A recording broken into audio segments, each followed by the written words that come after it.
salamat dahil naging mabait sa akin ang tadhana. Kahit na papano'y may taga-suporta, tagahanga na rin ako na kahit kayo'y mangilan-ngilan, kayo naman ang dahilan kung ba't talo pang ginanahan. Sa paggawa ng tula, ipalaganap pa mensahe na wag kang basta susuko, ituloy mo lang ang biyahe. Kahit madapa ka man ng kahit ilang libong ulit, ay isipin mo na lang tadhana minsan makulit. Sinusubukan ka lang niya, pakisamahan mo lang siya. At kung magkamali ka man, wag mong baguhin ang pasya. Tuloy-tuloy lang sa paglakad at maaabot mo din ang mithiin at mapupunta sa nais marating. At masasabi sa sarili mo ay ito na nga, buti na lang hindi ka huminto at hindi nadala. At ang mga pangarap mo hindi mo binaliwala. At sa likod ng paghihirap mo mayroon kang napala. Sa mithiin ay patuloy lang, dapat mo pa rin hanggang sa masumpungan.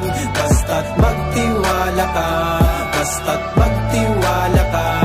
Anumang balakid ang nakahadlang, isipin mo palagi ang mga salita na magtiwala ka, basta't